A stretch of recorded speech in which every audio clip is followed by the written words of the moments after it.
Hi, I'm Noah Wiley, and you're about to watch Pirates of Silicon Valley. We can help you. You don't have to worry about IBM. The story of Bill Gates and Steve Jobs, who I play, I need people with talent. I need artists. and how they gave birth to the entire computer revolution. Steve Jobs is a wonderful character to play. This is practically spiritual.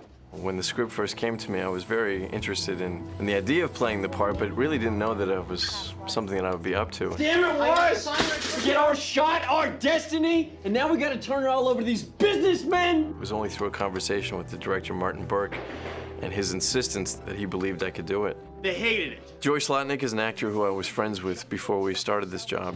My mom phoned the newspaper, told them I was building a computer, and they want to do a story on it. If you see Joey in normal life, he looks absolutely nothing like Steve Wozniak, but he grew his hair out and he grew this full beard and he put on a couple pounds, and overnight he became Steve Wozniak.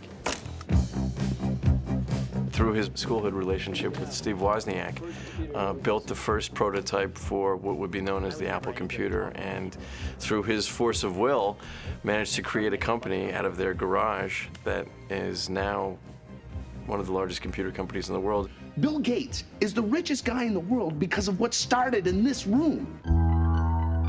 Anthony Michael Hall plays Bill Gates. Hi, Steve. Hi, how you doing? Steve, I'm Bill Gates.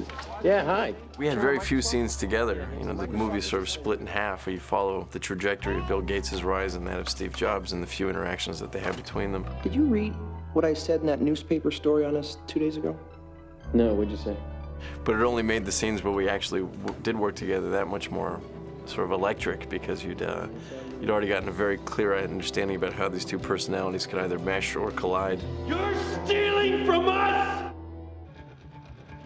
It's like Picasso said, good artists copy, great artists steal. The day after the movie aired on television, I was sitting in my house and the phone rang, and I answered in. It was Steve Jobs calling. My heart started racing, and he said that I had done a good enough job that he wanted to invite me to come and impersonate him at the Macworld convention, which is an annual convention that they have. 10,000 people show up, and he thought it would be funny if I came out dressed as him and did the first few minutes of his keynote address. Thank you very much for joining us today. I went out and put my hands together and started into the speech.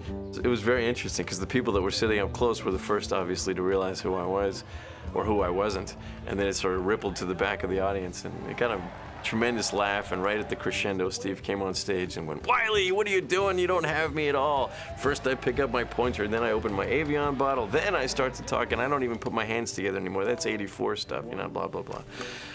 It was great. This is insanely great. So that's the backstory on the Pirates of Silicon Valley. I hope that you enjoy watching it. I certainly enjoyed making it, and perhaps there'll be a sequel in the works, as these two men have gone on to do far more than anybody ever thought they would after our movie ends. The era of competition between us is over. Thank you, Bill. Thank you for standing with us.